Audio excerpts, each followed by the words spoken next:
So today we're unboxing the Vivo X70 Pro Plus. This is a device that I've been waiting to get my hands on because the feature set around this is focused around the camera. Apparently, Vivo and ZEISS have produced the best camera in a smartphone, and it's supposed to rival phones like the iPhone 13 Pro. Now in the box, you do get the phone, which is now bigger this year than the previous X60 Pro Plus. And then of course, in typical Vivo style, you get an extra case that has that like vegan leather feel that you felt on the back of the X60 Pro Plus. You get a bunch of paperwork in the box, which of course comes with a SIM tool so you can swap out your SIM. You have your USB Type-C connector. You have a 55-watt charging brick. So this supports fast charging. You can top up this device pretty quickly. And of course, you get a pair of wired USB Type-C headphones. Now this version I have here is the 256 gigabyte model. If you order the 512 gigabyte version, it will come with some Vivo TWS2 ANC headphones included. So that's something to take in consideration if you do decide to go for the extra storage. Now the phone is bigger this year. It's a 6.7-inch display, and I personally loved the way the previous X60 felt in your hand. I have it right here, and as you can see, the phone itself is bigger and it's a little bit thicker to hold. I found the X60 Pro Plus to be a lot more enjoyable to use in one hand. I found it to be like a good size. This is a bit bigger, and obviously because of that big camera area bump, they had to increase the width of the device to support the new sensors that are inside of here.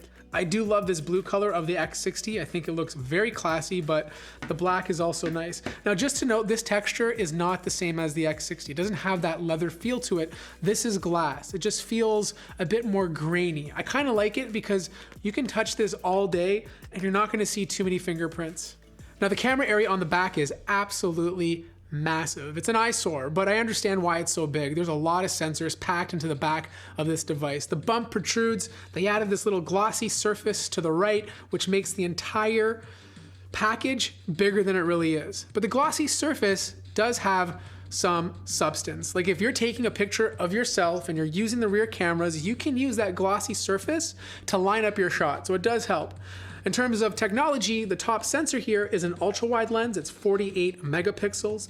It incorporates Vivo's gimbal technology, and it has a field of view of 114. Just below that, you have the wide sensor, which is using the Samsung GN1 sensor. It's 50 megapixels. Then you have a 12 megapixel portrait lens, and then to the right of it, you have an 8 megapixel telephoto lens that can zoom up to 5 times. Now, one of the coolest things that I don't see on most smartphones anymore is the ability to use infrared. There's a little indicator up here that you can use as a sensor to mess around when you're in class. I've said this before, the infrared is one of the best pieces of tech to have on your smartphone. You're in class and your teacher rolls out a TV from 1980 and she's about to start the movie, you can mess with her because that sensor allows you to change the channel and turn off the TV. Now, just like the previous Vivo, there's 2 speakers, there's stereo, there's one on the bottom, and then of course you have one on the top. This year they said they improved the sound and it's supposed to be pretty good. We're gonna compare it to the iPhone 13 Pro Max and see which one sounds better.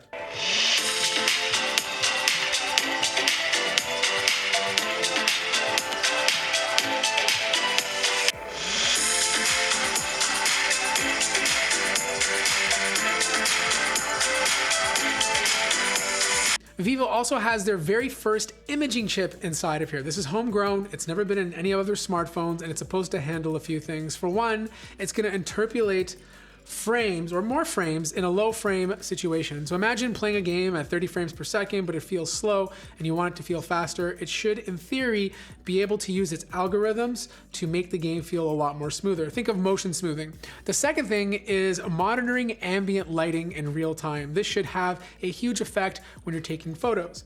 The one thing I don't like though is their high refresh display. It's 120 hertz, it's LTPO, so you have that adaptive refresh rate, and in theory this is going to save you a lot of battery life, but from my experience so far, when you leave adaptive refresh rate on with this phone, it doesn't do a very good job. Like I was scrolling up and down in Chrome and it had a tough time going up and down with the refresh rate, and it felt very jittery. So what I did was I went into the settings and I locked it to 120 Hertz and everything feels nice and smooth now. The downfall to this though is that the battery life is going to take a hit. Adaptive refresh rates just save you battery in the long run, and if you leave it on 120 Hertz, it's probably not a good thing.